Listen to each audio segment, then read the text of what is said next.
상쾌한 아침 원주에서 출발합니다.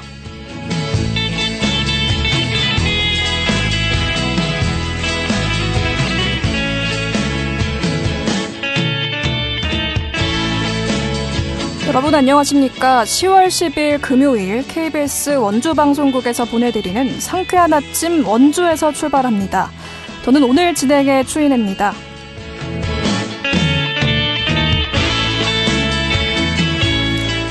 추석 연휴 잘 보내셨습니까? 금요일인 오늘 하늘 다소 흐린 가운데 아침 기온 15도로 서늘하게 출발했고요. 오늘부터 곳곳에 다시 비 소식 들어 있습니다. 이번 비는 주말까지 이어지겠는데요. 예상되는 비의 양은 5에서 30mm입니다. 주말 야외 활동 계획 있으신 분들은 날씨 정보 틈틈이 확인하시기 바랍니다. 아직 여유를 즐기는 분들도 있겠고 다시 일상으로 돌아온 분들도 계실 텐데요. 모쪼록 이번 한 주 편안히 마무리하시기 바랍니다.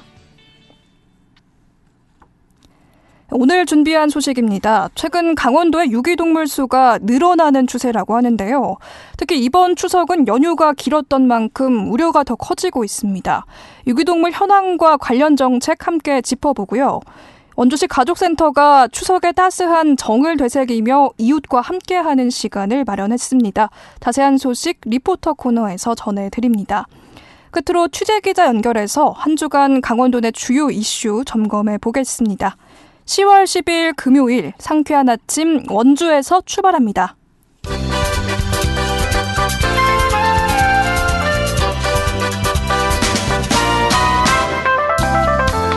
오늘의 주요 뉴스입니다. 강원도 내 음주운전 교통사고의 사망률이 전국 평균을 웃도는 것으로 나타났습니다. 국회 국토교통위원회 민홍철 의원이 경찰청에서 제출받은 최근 5년간 발생한 음주운전 교통사고 현황을 분석한 결과 강원도에서는 2020년부터 지난해까지 2,300여 건의 음주운전 교통사고가 발생했습니다. 이 사고로 58명이 숨져 음주운전 교통사고 사망률이 2.48%로 집계됐습니다. 이는 전국 평균 1.41%보다 1.07%포인트 높습니다.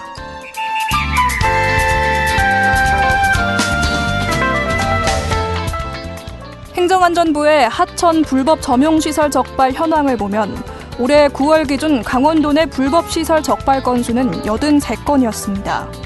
이는 경기와 전라남도에 이어 전국에서 세 번째로 많은 수준입니다. 불법 유형은 불법 경작과 평상 설치 등이었습니다.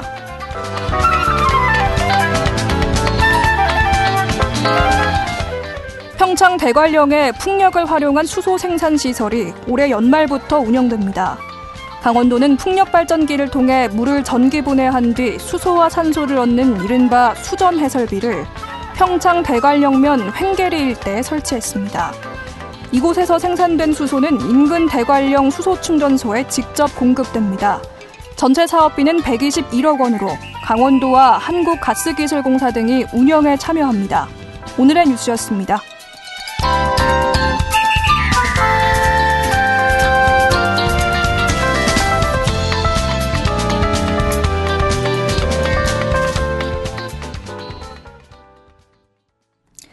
상쾌한 아침 원주에서 출발합니다와 함께하고 계십니다. 반려동물 천만 시대라지만 유기동물 문제가 여전히 반복되고 있는데요. 특히나 이번 추석은 연휴가 길었던 만큼 유기동물의 수가 더 늘어나지 않았을지 우려되는 상황이라고 합니다. 관련 현황과 정책 함께 짚어보죠. 원주시 농업기술센터 축산과 권혁주 동물복지팀장과 전화 연결돼 있습니다. 팀장님 안녕하세요.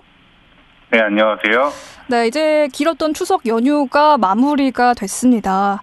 이렇게 연휴가 길 때 유기동물 수가 크게 늘어난다는 얘기가 있는데요. 정말 실제로 그런지 우선 최근 현황을 좀 짚어주시겠어요? 네, 일부 관광지에서는 명절이나 휴가철에 유기동물이 늘어나는 경우가 있습니다. 하지만 원주시는 휴가철에 집중되기보다는 1년 내내 꾸준히 발생하는 편인데요. 한 해 평균 약 800마리 정도의 유기동물이 구조되고 있고 이 중 개의 비중이 약 70% 정도를 차지하고 있습니다. 저희가 그리고 이번 연휴 기간 동안 총 6마리 정도가 구조가 되었었는데요. 네, 이 중에서 3마리는 주인에게 반환되었고 현재 3마리는 동물보호센터에서 보호 중에 있습니다. 네, 원주시의 경우는 1년 내내 좀 꾸준히 유기동물이 발생하는 추세라고 짚어주셨는데요. 강원도 전반적으로 좀 연휴 기간에 유기동물이 발생하는 편인가요? 네, 맞습니다. 네, 그렇다면 왜 그런 건가요?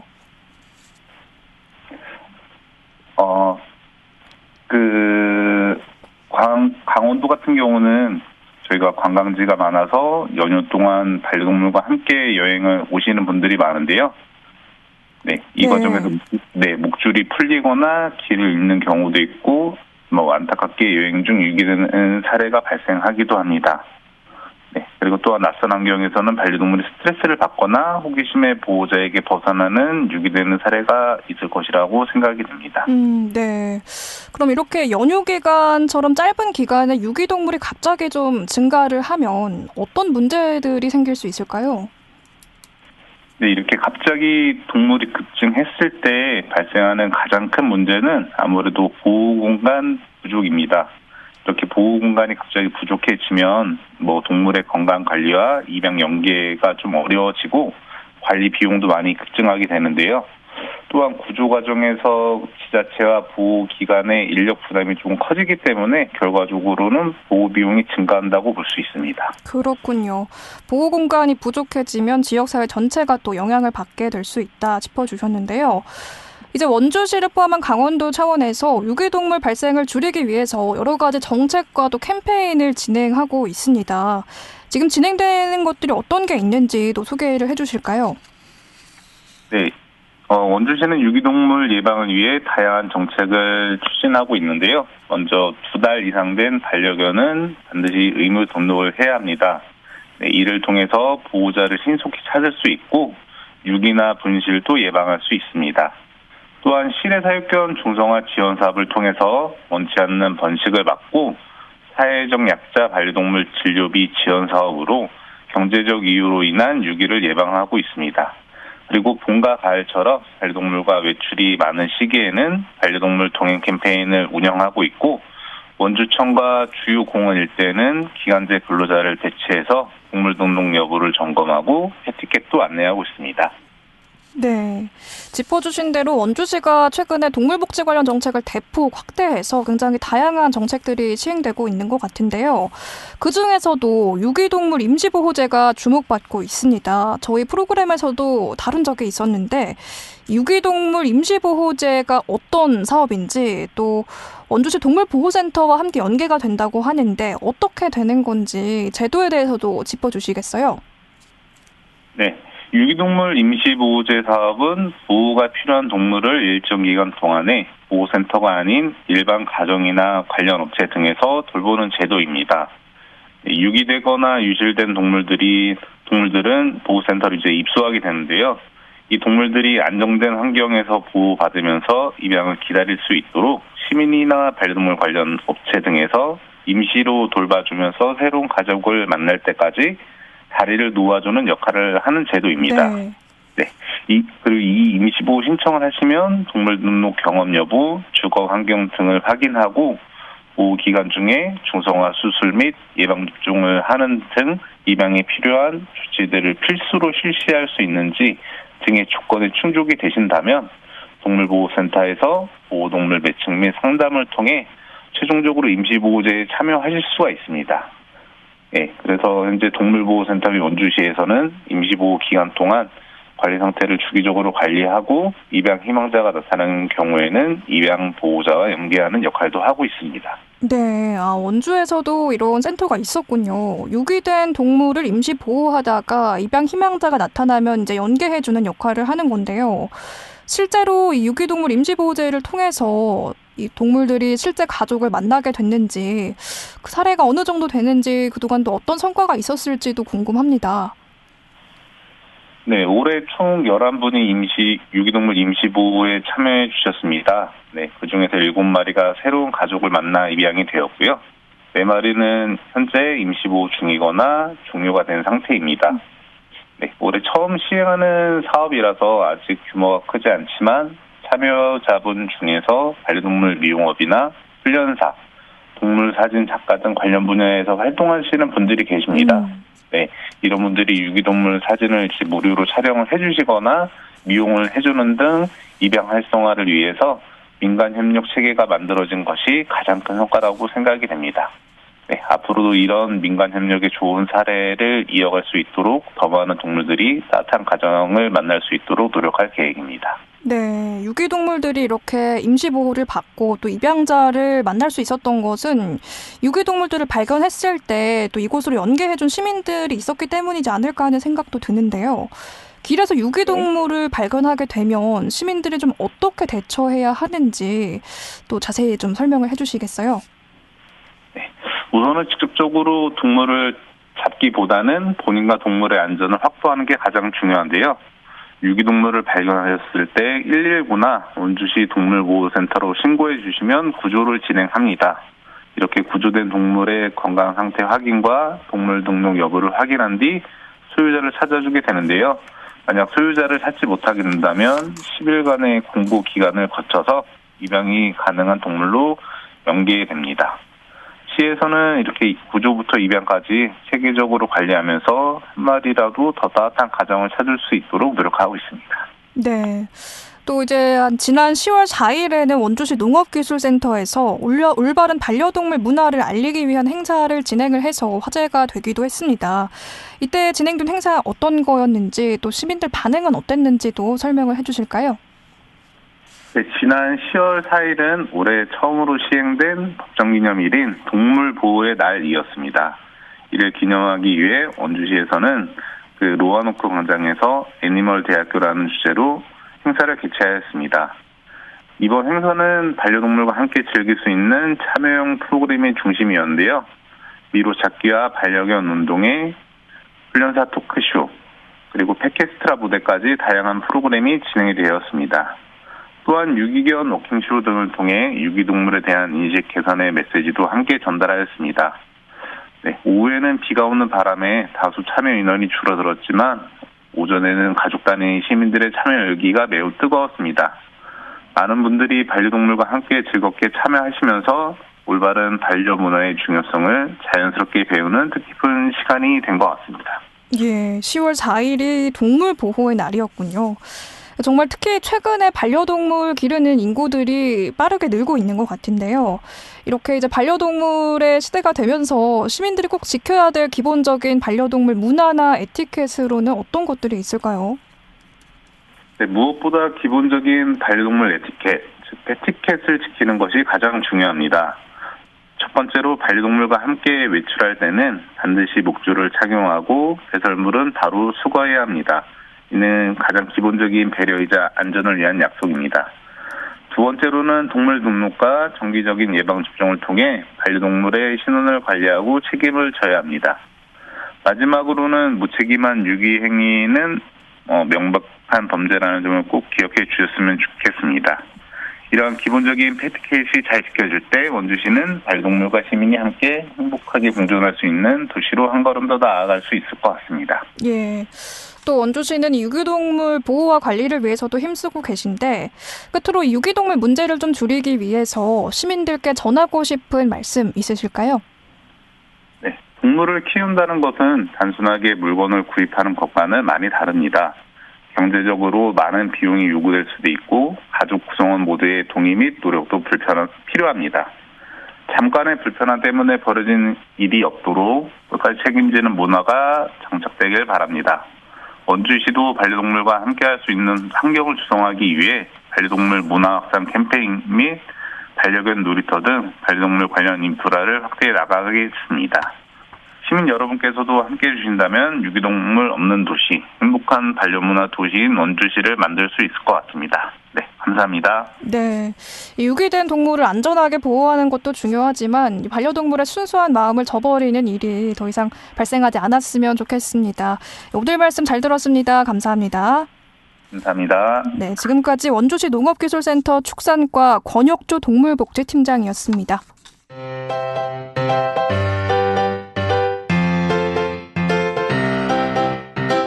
KBS 원주방송국이 유튜브 다시 듣기 서비스를 실시합니다.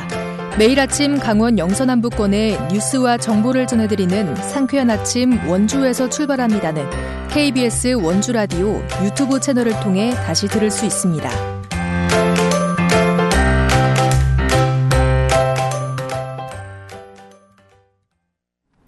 네, 원주시 가족센터에서 다문화 가정과 지역 주민이 함께하는 따뜻한 한가위 축제가 열렸다고 하는데요. 자세한 이야기 김소혜 리포터와 나눠보겠습니다. 어서 오세요. 네, 안녕하세요. 네, 올해도 추석을 앞두고 앞마당 축제가 열렸다고 하는데 어떤 행사인가요, 이게? 네, 이번 추석맞이 앞마당 축제는 지난 9월 24일 원주시 가족센터에서 원주 중앙 로타리 클럽과 함께 열렸는데요.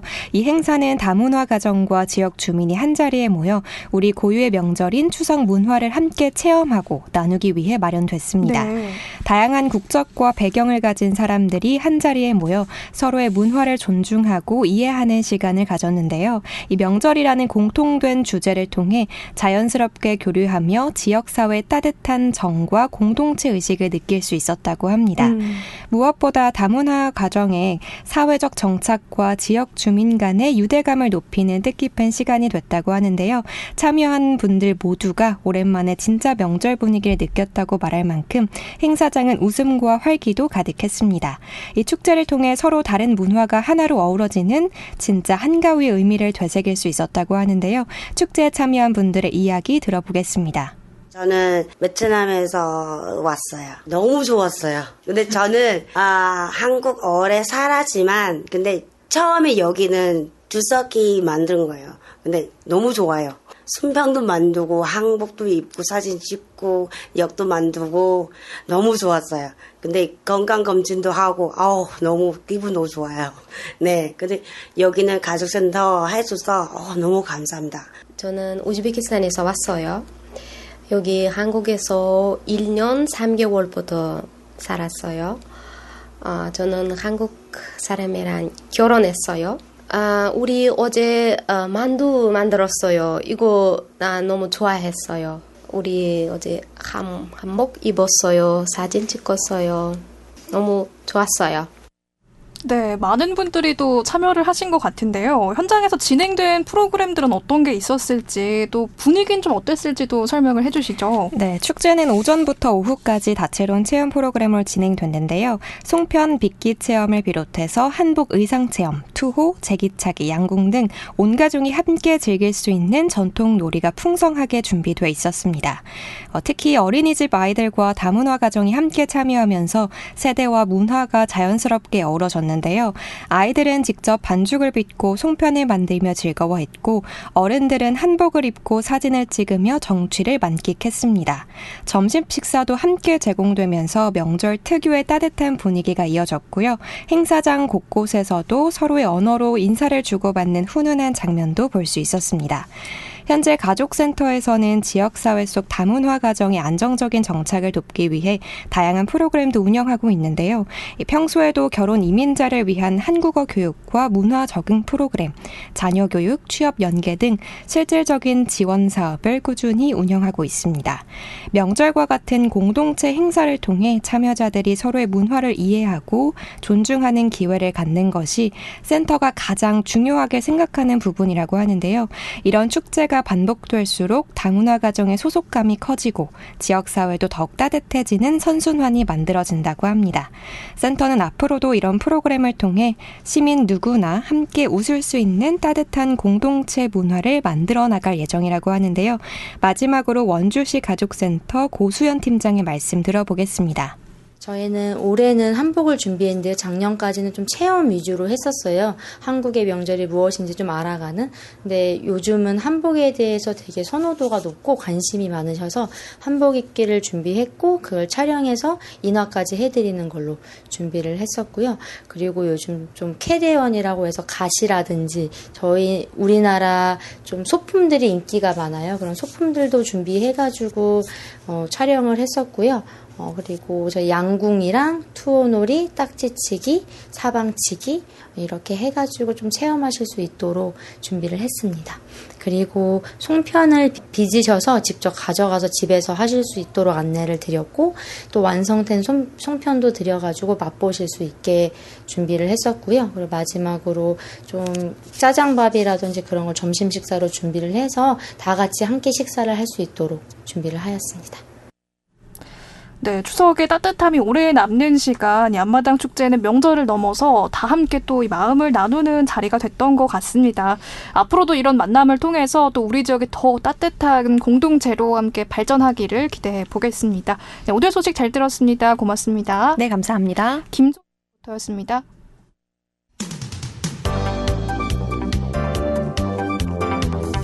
생생한 현장, 유익한 생활 정보를 전해드리겠습니다.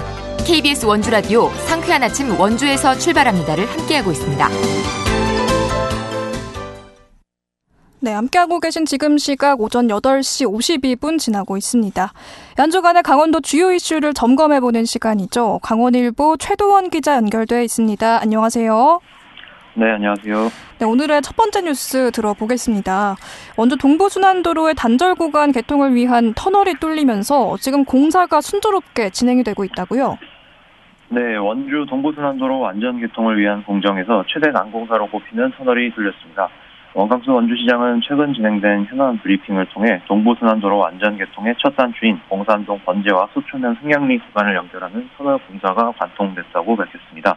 원주시는 총 4km에 달하는 동부순환로의 미개설 상태인 봉산동 번제마을에서 소초면 흥양리 백호정사까지 1.98km 구간의 건설 공사를 지난 2023년 6월 착공했습니다. 900억 원에 육박하는 시 예산을 투입했으며 이에 따라 터널 2곳과 교량 1곳을 포함한 6차로 도로가 개설될 예정입니다. 현재 공정률은 50%에 달하는 것으로 파악됐습니다. 네, 그럼 이 도로가 이제 완전 개통이 되면 원주에는 좀 어떤 기대 효과들 예상해 볼 수 있을까요? 네, 우선 원광수 원주시장은 동부순환로 완전 개통 시 원주 IC에서 혁신도시까지의 이동 시간이 15분가량 단축되고 조성 추진 중인 태봉 일반산업단지의 성공적인 안착을 위한 핵심 인프라로 역할할 것이라고 강조했습니다. 동부순환로 완전 개통에 따라 태봉 3단 진출입 차량이 도심을 거치지 않고 곧바로 고속도로로 연계되는 등 물류 수송 경쟁력을 갖추게 될 것으로 내다보고 있기 때문입니다. 또 원광수 시장은 동부순환로가 태봉 3단과 혁신도시를 유기적으로 연결해 의료와 바이오 분야의 산업 클러스터 형성에 기여하는 것은 물론 경제와 공공서비스, 정주 여건을 아우르는 동부권 전체의 경쟁력을 한 단계 끌어올리는 촉매가 될 것이라고 피력했습니다. 네, 동부순환로가 개통되면 원주 동부권 산업이 더 발달하고 또 많은 분들이 더 살기 좋은 곳이 되지 않을까 기대가 됩니다. 원주 소식 하나 더 챙겨보겠습니다. 원주시가 전국 지자체 일자리 대상에서 특별상을 수상했다고요? 네, 그렇습니다. 원주시가 고용노동부 주관 2025 전국 지자체 일자리 대상 공시제 부문에서 특별상을 수상했습니다. 원주시는 지난해 우수상에 이어 올해 상까지 2년 연속 장관상을 받으며 일자리 창출 분야에서 전국적으로 성과를 인정받게 됐습니다. 원주시는 민선 8기 일자리 종합계획에서 원대한 일자리, 다시 말해 원주시 산업전환에 대응하는 건강한 일자리 전략을 수립하고 매년 연차별 세부 계획을 통해 이를 구체화해 왔습니다. 네, 그럼 원주시가 이런 전략을 수립하면서 어떤 성과를 또 거둘 수 있었나요? 네, 주요 성과로는 35세 이상 정규직 일자리 취직 지원과 원주형 일자리 앙심 공제를 통한 구인난 해소, 뿌리산업 경쟁력 강화 지원 및 소공인 복합지원센터 구축, 반도체 교육원 임시교육장 개소를 통한 반도체 인력 양성, 불온 일반 산업단지의 기회발전 특구 지정, 원주비례산업진흥원 출범 등을 통한 첨단 과학도시 다변화 노력 등이 있습니다. 또 청년지원센터를 통한 맞춤형 청년 정책 추진과 함께 도내 최초로 아동 돌봄 원스톱 통합지원센터를 개소해 일자리 질 개선 및 시민 삶의 질 향상을 통한 정주 여건 개선에 기여했다는 평가입니다. 원광수 원주시장은 앞으로도 지역산업 변화에 적극 대응해 양질의 일자리를 창출하고 시민 모두가 안정적으로 일할 수 있는 고용 생태계 조성에 더욱 힘쓸 것이라고 말했습니다. 네, 이어서 영월군 소식 살펴보겠습니다. 영월 마차리에서 제15회 강원특별자치도 탄광촌 문화제가 열린다고요? 네, 그렇습니다. 탄광 발원지 영월군 마차리에서 대한민국 산업화를 이끌었던 탄광의 역사와 문화를 기리는 행사가 열립니다. 영월 탄광촌 문화재 추진위원회는 11일 북면 탄광문화촌과 마차 조교에서 제15회 강원특별자치도 탄광촌 문화제를 개최합니다. 이번 탄광촌 문화제를 통해 산업전사 위령탑에서는 속정짓기와 살풀이 등 승직 근로자들을 위로하고 추모하는 자리가 마련됩니다.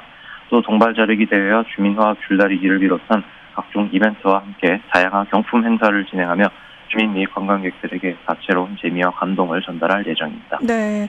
그럼 이번 축제가 열리는 영월 마차리는 탄광과 관련해서 어떤 역사가 있는 지역일까요? 네, 영월군 북면 마차리는 영월 화력발전소 발전용 석탄 공급지인 영월광업소를 기반으로 강원도 내에서 가장 먼저 형성된 탄광촌입니다.